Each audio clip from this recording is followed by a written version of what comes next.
KBLA Talk 1580. That means call me. Call me now. Let's talk about it. 800-920-1580. We wide open. We ready for you. Let's do this. Let's talk about it.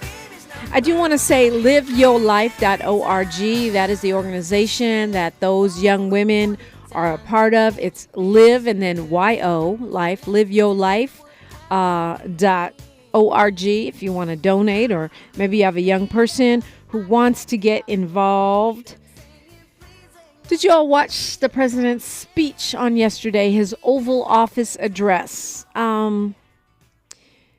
It was kind of what I expected, which is the justification for why we, as citizens of the United States of America, are meant to be paying for the war in Ukraine, why we're meant to be sending an additional, I believe it's $14 billion that he's going to request to Israel, why we, it's in our interest to spend, I can't remember the amount, but several billions of dollars to help Taiwan resist China, and why we need to spend money on our borders. I think it is a crafty move on the part of the president to lump all these things together, because the conservatives are always going to want to support more border security, right? And they fall wherever they fall on Ukraine or Israel. Many conservatives are going to support funding for Israel who may not support money for the Ukraine, for example. And so by lumping all these things together and trying to explain his foreign policy view to the American people, I think it's a smart move in terms of how he's putting other politicians on the spot. But for me, I think that to me, it's almost like a sign. Maybe I'm being goofy right now, but it's almost like a sign that 100 billion, it's actually 105 that we believe the president is going to be asking Congress for Ukraine, the U.S. border,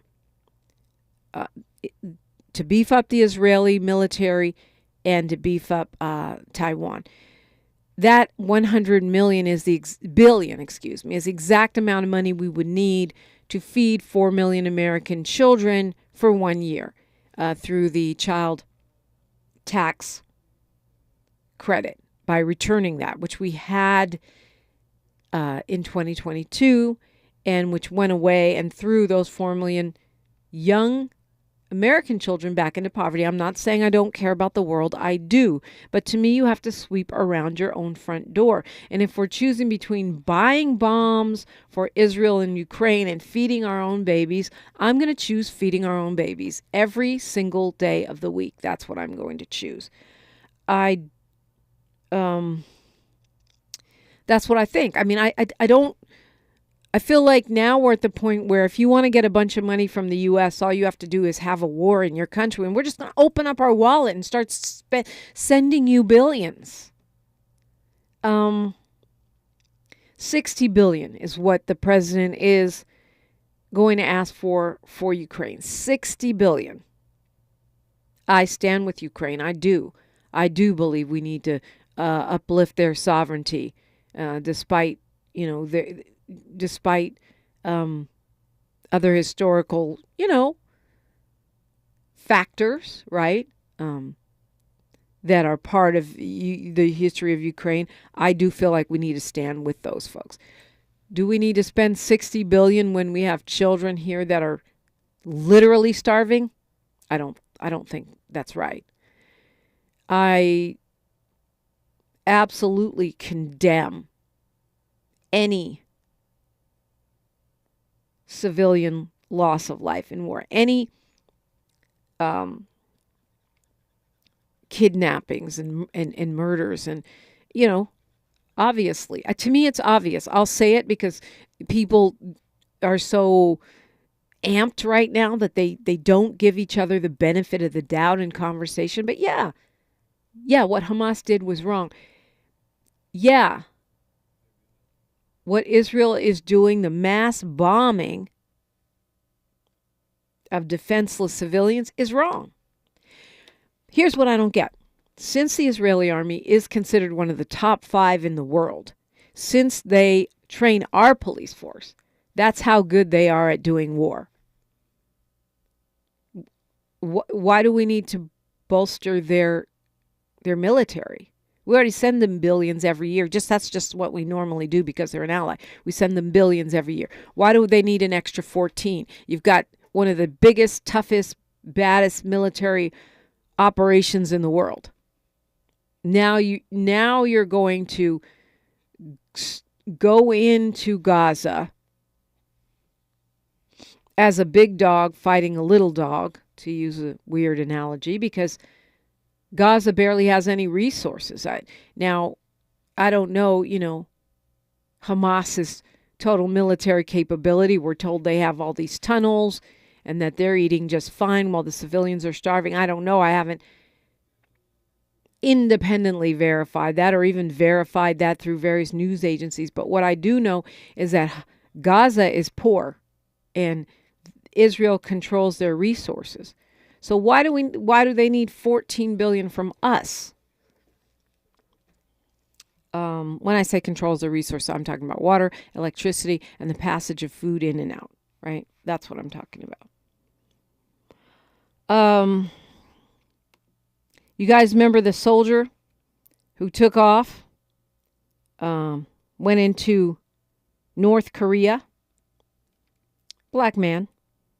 He was facing some disciplinary measures in the army, was supposed to be heading home to face those charges, and fled into North Korea. And they eventually sent him back. They were like, yeah, first it was a great opportunity to make the U.S. look bad by saying this guy left because of the racism and treatment of people in the United States of America. Then they returned him. His name is Travis King. Now he's facing 8 counts by the U.S. military, including desertion. And this one is weird. Possessing sexual images of a child. His mom, of course, says he should be afforded the presumption of innocence. She said she knows her son well. We all know our children, I think, pretty well, and thinks something happened to him while he was deployed. He could be facing 3 years in military prison or even longer. Another sort of strange story that we haven't talked about much on this show, if at all, I'm not sure if I mentioned it, is Praz, from the Fugees. He lost his trial and he was convicted. It's a conspiracy case. He's facing sentencing. Another one who could be facing actually a very long time in jail. And now he's asking for a new trial because he says that his lawyer, this guy, David Kinner, who was the same lawyer that Suge Knight used to get him off, and I guess he's actually worked with several other rap artists. He says the guy used AI to make his closing arguments, and that actually put him at a huge disadvantage and lost him the case. The law firm says they only used the AI to help. They didn't write the whole closing arguments, and this is something that we're going to see more and more of in lawsuits, in legal cases where they're using generative AI programs to help create arguments. Praz says that lost him the case. I'm laughing because one of the things the AI came up with was trying to quote Fugees' lyrics in the closing arguments, only they accidentally quoted Diddy. And they thought it was the Fugees. To me, that is what I'm talking about when I say our virtual overlords are just not there yet. They're just not ready. Aha, I'll throw in a quote, except it'll be the wrong rapper. And they chose Diddy of all people. Don't know why. I think it's a long shot that Praz gets another trial based on this, but we'll see. The experts are saying this is being watched really closely because more and more law firms are using AI technology. There was a survey done by something called Sensei Enterprises that found that 50% of lawyers say in the next year they plan to start using AI as part of building their cases. Praz was found guilty on all 10 counts. He was charged with conspiracy, acting as an unregistered agent for a foreign government. Him and Mr. Menendez have that in common, apparently. He could be in prison for 20 years.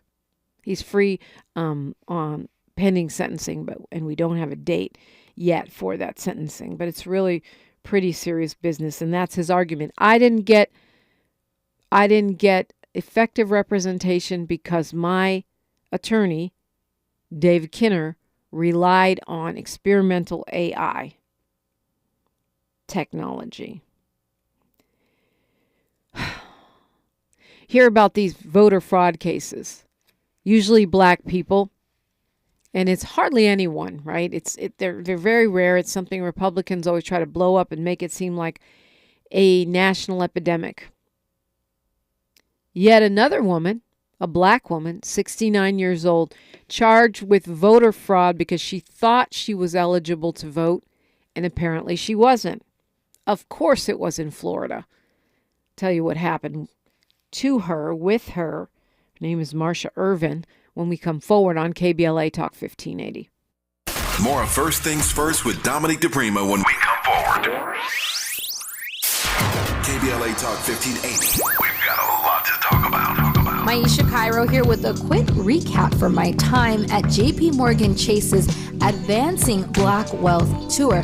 There were speakers Ian Dunlap, Damon John, Lynn Richardson, MC Light, Dom Kennedy, to name a few. Take a listen to what Justin Grant, Community Development Lead at Chase's Advancing Black Pathway, let's see what he had to say. So I'm Justin Grant. I lead community development and national partnerships for JP Morgan Chase's Advancing Black Pathway strategy. And so we're focused on strengthening the economic foundation of black communities, and we're making targeted investments in programs like the Advancing Black Wealth Tour to help us get our tools and resources out to the community to drive sustained impact over time. So when it comes to black and brown people, it sounds like Chase is making it their personal responsibility not only to facilitate these events, but to educate and provide resources. So Mr. Grant, I have to ask, what does wealth building look like for the individual? It's home ownership. It's having that freedom to be able to start your own business and create jobs in your community. And it's having that long-term plan towards retirement,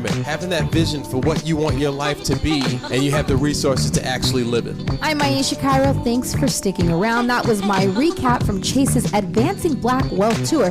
First stop was here in LA, and they're taking it national. Walk to Save Lives. Join the American Heart Association's Los Angeles Heart and Stroke Walk, Sunday, October 22nd at the Rose Bowl in Pasadena. Team up with friends and family and walk to end heart and stroke. Every step you take and every dollar raised will help save lives and make our community a healthier place for all. Learn more and sign up for free at heartwalkla.org. Sponsored by Optum, UCLA Health, Providence, Keck Medicine of USC, and Dignity Health. Hey, nacho fries are back at Taco Bell, and there's even more fries to love. But they're not going to hang around forever, so don't wait. Or you might miss out on these hot, crisp fries covered in all those bold Mexican spices with delicious nacho cheese sauce. Or wait and just settle for flavorless fries. Regular, bland, spiceless, flavorless, flimsy, non-nacho fries. Just an absolute bummer of a fry. Nacho fries are back. Get them today, only at Taco Bell. At participating U.S. Taco Bell locations for a limited time only while supplies last. Contact a local store for hours and participation which vary. King C. Gillette knows you're dedicated to your barbershop routine. But what about after? What's your routine for facial hair to avoid dry skin, itching, and beard rough? Well, the King C. Gillette Beard Oil is a perfect fit for making your beard feel as good as it looks. It softens your facial hair and moisturizes to help prevent itch due to dry skin. Get facial hair that feels as good as it looks. Just trim, wash, and soften with King C. Gillette. The conversation continues right now with Dominique DiPrima on First Things First. Right now, so much going on around and about the nation. So this Florida woman, Marsha Irvin, I mentioned it. She cast her ballot in 2 different elections and was charged with voter fraud, was facing some serious jail time in Florida. Why is it that all the people that are accused of voter fraud in Florida are black? Asking for a friend. So what happened is that she's 69 years old. They showed up at her house at 3 o'clock in the morning. Police showed up at her house at 3 o'clock in the morning to execute a warrant for voter fraud, for voting twice. They had to show up at 3 in the morning. They threw the book at her. She said she thought she was allowed to vote. She had done some time in prison. She was on probation, and she had been led to believe that she was allowed to vote. Turned out she was not eligible, that the state had not restored her voting rights yet. Now, if you're in the state of California and some other states, once you get off probation, you're automatically able to vote again. But that's not the case in Florida and some other states. You got to go through some rigmarole to restore your voting rights, which is ridiculous, but that's what they do. So then she was told, when she was released and when she was on probation, she was led to believe that she could vote. It turns out she was not eligible to vote. And so they were prosecuting her. They were throwing the book at her. In fact, it turns out she got some release information when she was signing on to the terms of her probation, and it never said she couldn't vote. So, not using AI, her legal advisors argued that she did not intend to fraudulently vote, that she was not informed that she could not vote, and in that, in fact, her probation document, which she signed, did not tell her she was not allowed to vote, and that once she learned that she wasn't allowed to vote, she stopped doing it, that crime of voting. And the NAACP and Ben Crump step in, start making a whole bunch of noise. It starts going a little bit viral. Now, the charges have been dropped. Public outcry, the internet's Ben Crump saying it was voter intimidation and discrimination. She had a voter registration card, which made her think, like any normal human, that she could vote. So now the charges have been dropped. And that's good news. I mean, it's sad that she had to go through all of this, that Miss Irvin had to have her life turned upside down, that police came to her house at 3 o'clock in the morning and served a warrant. Our ancestors are turning over in their graves right now. But at least in the sense, in the truest sense, Marsha Irvin had a happy ending. She will not do jail time for trying to participate as a citizen of the United States of America. Insanity. Oh, look who's on my phone. Molly Bell from the city of Compton. It must be Friday. Reparations in memory of our ancestors. God bless morning to you, Dominique, Miles, the KBLA family, delegation, and, of course, our chat room. And back in the day, we would also say good morning to our guests that you had. They were just simply 2 beautiful young people, and I'm so glad that you had them on. And they look good. I think they said the name was Rhea and Dream of Live Your Life. Right. And, of course, Mama Boo Boo, who was in the chat room, just being just proud. So thank you. Good morning to them. I'm listening to you. And, Dominique, it is so many things that's unfair right now. Now, let me just say this about the money. the $100 billion. Is that what it is? 105 is what we think, yeah. Right. Well, according to President Biden on yesterday, he said that all of that, what we're going to do is give to Israel and Ukraine weaponry, and we're going to use that money to replace what we gave. And for me, that money and I'm just being for real, that's nothing. It's not even backed by gold or silver. These are just called federal notes. They write that money up as they need it. And whenever they get to talking about money, I'll turn to another channel because I know. Now Dominique, you know, and I know you're a commentator, but you know that we talk about $105 billion that they could use for this and that. Once they supposedly allocate money for this, if you say, I'm going to get this to pay my car note, and all your friends chip in and help you pay your car note, you cannot turn around and do it for your son. You cannot use it for your son. So if that money was set aside for that, and first of all, I just wanted to say about Netanyahu, he's just like Trump. He in trouble.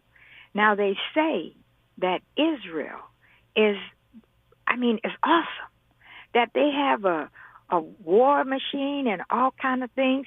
They have that Iron Dome that is awesome. How did Hamas get past that? They're supposed to have some of the best intelligence. How did nobody knew about that? I think all that is planned. I think Netanyahu needed that to turn around the conversation so that in his country they're not talking about him for going to jail just like they're doing Trump. That's just my opinion. I could be 100% wrong, but I doubt it. And also, I just wanted to say that this war, what happened, I don't believe that Palestine knew about it, because if Hamas is helping Palestine don't have, I know they don't have the intelligence that a lot of other countries have, but how can you have somebody go to war for you and you don't know nothing about it? That's what Hamas said that they were doing. So right now I am conflicted. I love me some Palestine. I know what they've done. I love me some Israel, and I know what they have done. I love me some United States, and I'm living what they have done. So I think we just need to relook at that, rethink it. One of my favorite stations, MSNBC, they put some of my favorite people out of their main seat, Ali Vecchi and Mehan, a whole bunch of them. They're not in their anchor seats no more. I don't know why, and I don't know if they're Palestinian or if they're Arab. I don't know that they're Palestinian, but they're Arab American. To me, that is wrong, because are you going to take every Jewish American commentator out of their seat too? I don't see that happening. Yeah, I saw one of them on yesterday, but he wasn't in his anchor seat. Right. And finally, I got to say, Dominique, what are we going to do about this house? This Congress. This Congress is so messed up. I wish that there were a way we could get some of those 22 Republicans just to vote for Hakeem Jeffries. Yeah. And be fair about it. We only need 5. Is it only 5? We need 5. Yeah. He's getting 212 consistently. If he can get to 217, he'd be speaker. But I don't see it happening, Molly Bell. Well, it's 22 every day. What's his name? Jordan. Look, I know you got to do your closing and everything, so you just stick. Can you stick with me through news, traffic, and sports? Also, you said I love it. Also, you said a couple things. You said something. Well, yeah. Let's stick around through news, traffic, and sports. The thing that I'm thinking of is you saying they just print up the money.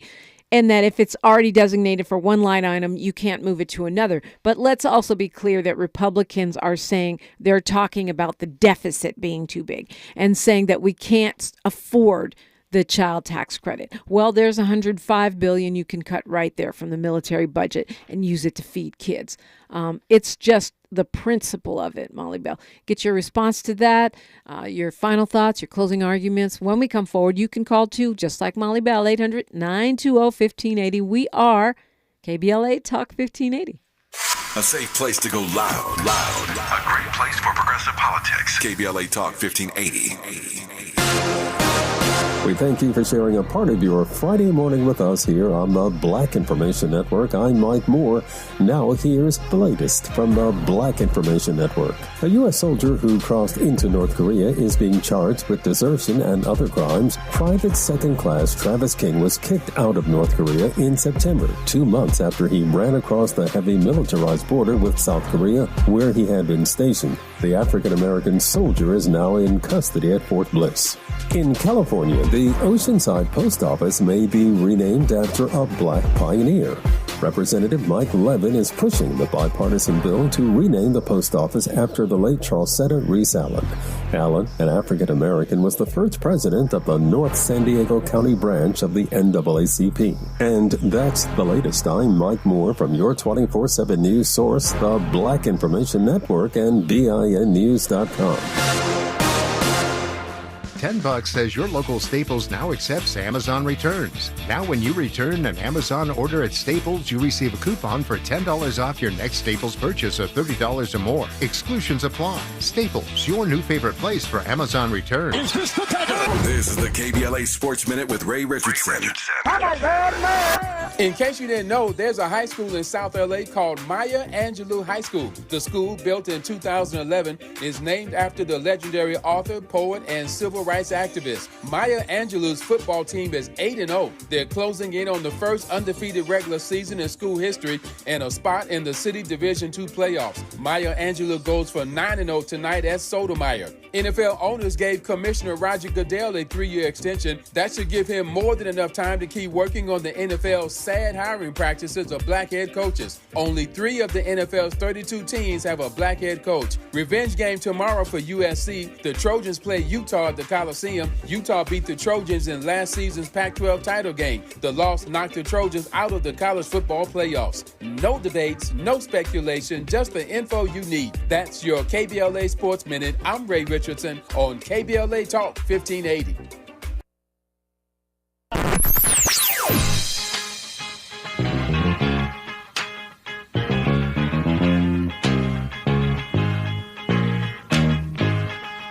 This is KBLA Talk 1580.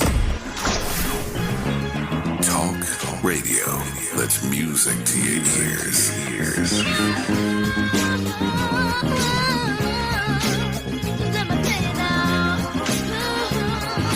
We're unapologetically progressive. KBLA Talk 1580. In Big Tobacco's Fantasyland, children are the future.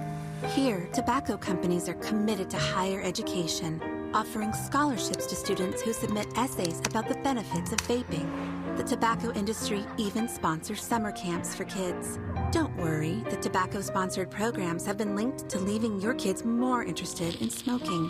In Big Tobacco's Fantasyland, the world's deadliest industry is your child's friend. See reality at undo.org. At City National, we listen to you. I want to expand my business and my legacy. I want to set up the next generation for success. I want to see my vision come to life. I want to feel right at home. Your goals, passions, vision, future. We want to hear it and work alongside you to achieve it. Visit cmb.com to learn more. City National Bank. Here for our clients and communities. Mom's early Alzheimer's diagnosis was hard to take.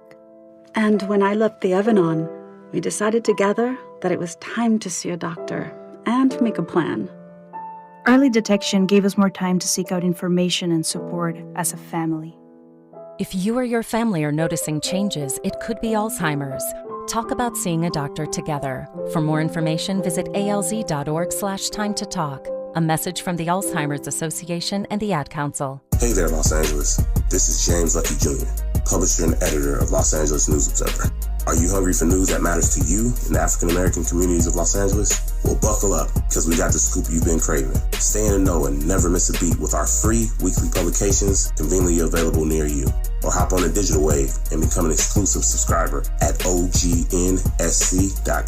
Don't forget to join the party on Instagram and Twitter at OGNSCINC for behind-the-scenes access and sizzling updates. No more FOMO. Let's stay informed, connected, and empowered together. Heard any other talk radio lately that sounds anything like this? We didn't think so. You're listening to Unapologetically Progressive, KBLA Talk 1580. Right, so I'm going to have you address what I just said before you, Molly Bell from the city of Compton, before you go on to finish your thoughts. I was talking about, this idea that, even though we know there are budget line items and military budget doesn't necessarily go for child tax credit, and even though it could be argued that money doesn't mean anything, except that it does, because budgets are a zero-sum game. And it's always about, when it's convenient for Republicans, they like to talk about the deficit. When they're in office and it's Trump giving them money back and party favors, then it's not a problem. It's fine, spend away. But it is a talking point about getting the deficit under control, et cetera, et cetera. So I'm going to have you speak to that. I mean, you're talking about the $100 billion plus that Biden wants to give to Israel, Ukraine, the border, and Taiwan. And then go ahead and finish your thought. Okay. First of all, thank you again for giving me this extra time. I love it, and so thank you. But for me, the budget is what they say it is. I don't know how much money they have in the budget. I didn't even know that they had. I didn't even know that they had $105 billion that they could give away. I had no idea, and I knew I didn't. But not to black people, not for reparations, not for the child tax credit, not to fix our schools. Only for people that that are at war. Apparently, that's right. And the only reason I stand up for that, for the money right now, is because, and this is just me, I believe that if we go to war, if they go to war in that part of the world, we're ready for World War III. And the money that we would have spent for our children and everything else that you had just said, and I'm 100% with you, and I'm sure everybody on the line listening on all those venues are for that. But if I had a choice between World War III and giving away some money that I don't know that they have, that I don't care about, or not having it, and then we stand up and say, you use that other money for that, what about us? I'll have to choose not go to war. And finally, go ahead. But is it not go to war? Because if Biden gives more money to Israel, and then, Israel seems determined to go ahead with their ground invasion of Hamas, even though it's been pretty much bombed into oblivion already, that's going to anger the surrounding countries, those other Arab nations. And to me, it makes it more likely that the war would spread, not less likely. Okay, I'll accept that, although I'm saying everything that you said they're already doing now. They're doing true. it now. Right, so why do they need our money? Right, and because they know that those other countries, Egypt and other ones who are on different sides, they know that they don't know if they want to get in it because maybe they don't have the budget that we say we have. Anyway, so I agree that our people always first. And then when I get off the line, tell me what your hat means. Look at the hat that you have on. And I'm just saying that we've got to pray. So I just close by saying, all you prayer warriors out there, and there's a bunch of you, you know what you've got to do. You've got to keep fasting. You've got to keep praying because the struggle continues. But always, to God be the glory. Thank you, Dominique. Thank you, KBLA. Thank you, Molly Bell. It's always good to hear from you. The hat, Team Baraka, for those who are not watching on YouTube. My family name is Baraka. I use the name DiPrima because that's my mom's last name. She asked me to use it when I was a little kid, but my father's last name is Baraka, is. And this hat came about when my brother, Raz Baraka, first ran for mayor of Newark, and we were supporting him as a family, as siblings. We did fundraisers. We all used our networks to try to make that happen. My younger brother, Mitty, is the chief of staff, was the campaign manager, and we all played a role in helping my brother Raz Baraka get elected mayor of Newark, New Jersey, a job he continues to hold to this day. And I like to whip out my Team Baraka hat because it reminds folks that, yes, my name is Dominique DiPrima, but I'm of House Baraka, right?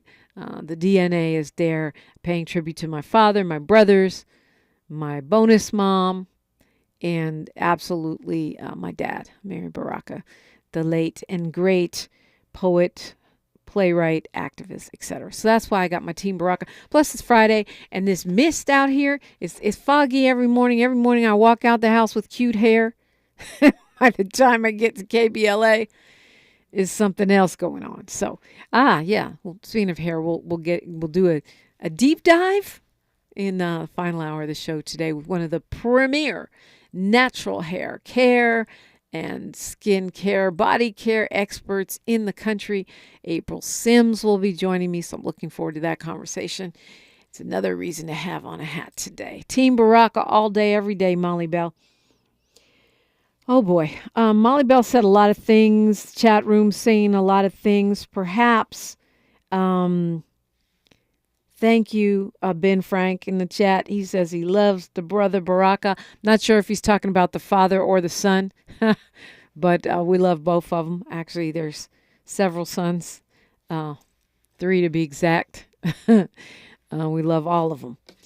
And all of them are doing amazing things, not just the mayor. It's just, that's the mayor is the one you would know about, right? Not just the chief of staff and the mayor. Okay, so, yeah, Molly Bell got me back down that rabbit hole. There's so many things to talk about. I never want to lose sight of the reparation conversation. I feel like it is true. We're always being distracted. But I don't think the conflict between Hamas and Israel is just a distraction. Because to Molly Bell's point, World War III could happen, and we don't want that. To Molly Bell's point, I love me some USA too. But I'm a patriot in the tradition of Frederick Douglass. Frederick Douglass says a true patriot is one, and I'm paraphrasing because I don't know the exact quote by heart, but a true patriot, he says, is one who loves their country so much that they strive to fix what is wrong with it. They critique it in the spirit of love, trying to make America live up to her promise. I'm that patriot. I'm not the blind patriot that's going to go along with every campaign, insurrection, or okie doke that you happen to come up with, right? And I love humanity. I love people. I love people. I hate war. This is something, we have to talk about, whether it's convenient or not. And I should say, Molly Bell, MSNBC is denying that they have suspended their Arab, they say people are saying Muslim. So I guess that's the through line. They're Muslim anchors, but they say it's a coincidence that all of them happen to be taken off the air right now. That's a tall order for me to believe that. That Mehdi Hassan, Ayman Mohyeddin, and Ali Velshi just all happened to coincidentally be taken off the air at the same time. And apparently there's infighting on the Slack and company communication systems. People say, one group put together a solidarity with Israel event for people in the company, and some other people were saying, why aren't any Palestinians included? The right has been digging up tweets and old conversations that these Muslim anchors have had. But these guys they've covered the Middle East. They're all very well-respected journalists. And it's a shame. It's a shame that that's happened. And it's not fair. And it's setting a terrible, horrible, very bad precedent. I had a special guest coming up. Some information about some incredible news out of Pasadena. That's next on KBLA Talk 1580. She's reclaiming her time on KBLA Talk 1580. More First Things First with Dominique DiPrima when we come forward. If you're a veteran with a service-connected disability that is directly impacting your ability to work, resources are available to help you find employment. VA's Veteran Readiness and Employment, or VR&E, can assist you with finding a job that uses your existing skills. Or, if you're interested in exploring a new field, a VR&E counselor can help you determine the right education or training options for a new career. Find out if VR&E is right for you by visiting va.gov/VRE today. 1 in 4 Americans today are living with a disability. I'm one of them. People with disabilities are extremely talented, resilient problem solvers that have so much to offer. And we've got a trusted ally on our side, an organization we can rely on, Easter Seals. Easter Seals is leading the way to full equity, inclusion, and access to healthcare, employment, and education for people with disabilities, families, and communities.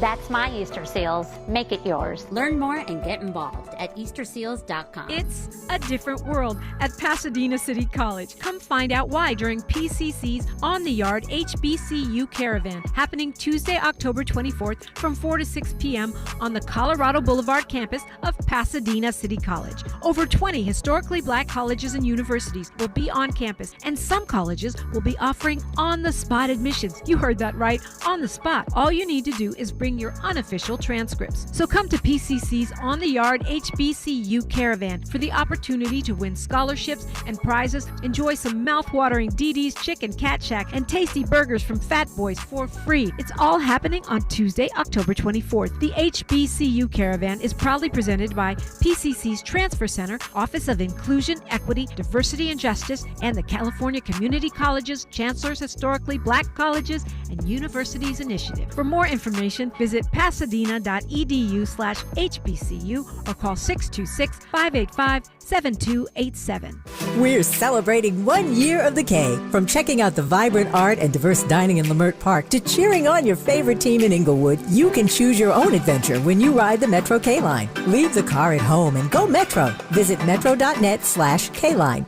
Some people won't give you the real talk on drugs, but it's time we know the facts. Fentanyl is killing people. It's a powerful opioid, often made illegally and commonly mixed with illicit drugs.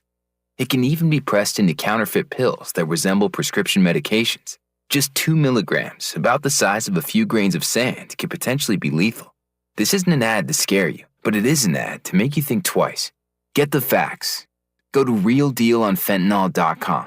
This message is brought to you by the Ad Council. Your ancestors' favorite radio station, and your favorite morning show host. Let's get back to Dominique DiPrima right now. It's a good example of what's local is national, what's national is local. The trend towards more participation, more glory, more funding in and for HBCUs is a national trend. I think it's partly fueled by the fact that we have a vice president in the White House in Kamala Harris, who is a Howard University graduate. I think it has something to do with the fact that we are seeing the incredible success of so many HBCU students, and also the loss of opportunity due to the anti-reparatory, anti-affirmative action ruling by the U.S. Supreme Court. Being joined now by some folks from Pasadena City College that know a thing or two about this. Tamika Alexander is an educator who served as a counselor, faculty member, and administrator for over a decade. She is the Associate Dean, Transfer and Honors at Pasadena City College. Good morning, Dean Alexander. Good morning. Good morning. Happy to be here. Thank you for being with us today. Yeah, thanks for coming on. We also have Dr. Erin Azu Settle, who is a project director of the CCC to HBCU Transfer Guarantee Pathway Project. That's one of the objectives of the California Community College, the transfer guarantee to historically black colleges and universities is developing transfer pathways. What does that mean? We're about to find out. Good morning, Dr. Erin Azu-Settle. Good morning. Good morning. So I do think that we're having a moment for HBCUs. People are paying attention. Actually, the competition to get in has gotten a lot tougher. Pasadena City College, is a well-regarded institution in its own right. Why, Dean Alexander, why do you want to facilitate folks going from PCC to HBCUs? Why is that important? It's really important to highlight and elevate the HBCU pathway for a number of reasons.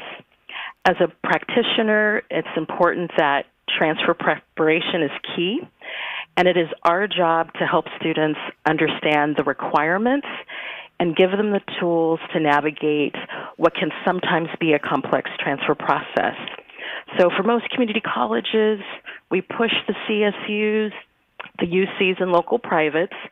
But really, looking at this HBCU pathway is imperative more than ever before, especially with what's been taking place. And so we're just excited to work alongside with the team that's creating this pathway project, which again is guaranteed admission for our students. And so we just want to be part of the message in getting this out to our students and parents. Dr. Azu-Settle, let's back up to that. What is the HBCU Transfer Guarantee Pathway Project? Like a lot of people, even people who aspire to go to HBCUs or parents of, who want their children to do that, don't know anything about it. So let's go to the basic. What is it? Yes. So the requirements are students can transfer from any California community college, because we know sometimes students attend more than one institution. That's pretty common. And they have two options. They can complete an associate's degree for transfer, or they can have at least 30 transferable units. So those same units that would transfer to a Cal State or a UC. And then finally have at least a 2.0 GPA. We do have about 8 of our partner HBCUs that will require a 2.5 GPA or higher. So as long as students meet those requirements, they have guaranteed admission to any of our partner HBCUs. And I don't know, I see that the governor just signed a bill that will give California students who go to HBCUs some money. I think it's $5,000 if they qualify and they go to an HBCU. Is that a factor for you? Is that a factor, Dean Alexander, in this program, or is it just part of a general momentum? How does that interact with what you're doing? Yes, well, we're excited about this new bill that has passed because oftentimes students may have a desire to go to HBCU, and funding is an issue. So we're thrilled to see where this will go. And from what I understand, students will be able to take those dollars, but then return to California. And so I think it's just a wonderful opportunity. Yeah, I mean, because California actually doesn't have an official HBCU. I mean, we have CDU, Charles Drew University, which is, I think we missed a cutoff for being considered an HBCU by something like 5 or 10 years. That said, it's more of an East Coast thing. Is that part of the thinking behind this as well, Dr. Azu-Settle? Partly. So this initiative got its start in about 2014. We had our first cohort of students in 2015, and it started for a couple of reasons. One, students were transferring to HBCUs, but there wasn't an official statewide pathway. Specific community colleges had partnered with certain HBCUs. But there were still sometimes issues as far as transfer of credit. So between that and then at the time there was a lot of impaction affecting students, meaning students were ready to transfer. However, there wasn't enough room in our local institutions in the state to receive those students. So they were just kind of in this, in this waiting position.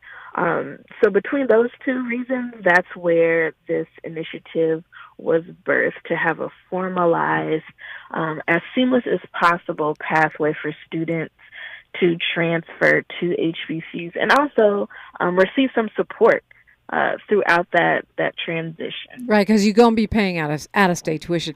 I want to give a shout out, I guess, to Assemblymember Isaac Bryan, who authored this bill, because it is true. There's so many barriers, as you say, and I know many people who attended HBCUs who are now living and working in California. So clearly we're benefiting from those HBCUs, and it's nice to give something in return.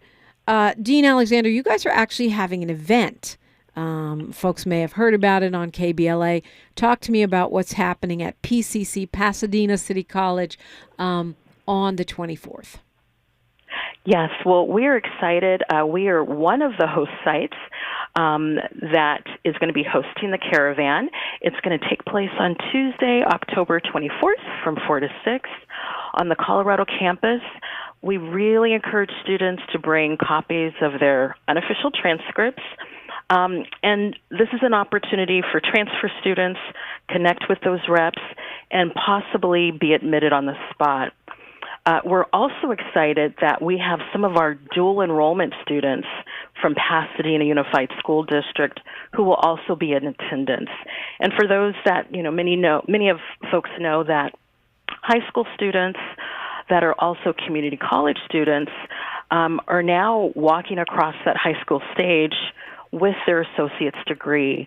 So we want to get these students front and center with our HBC University partners. And we're excited. We're going to have food trucks.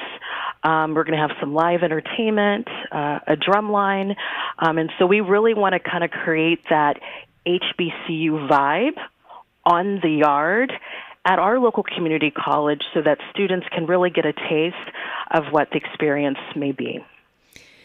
Yeah, I think it's a great thing. I'm seeing, more and more sort of the energy and the experience of the historically black universities and colleges being available to young people here in California to get a taste of it.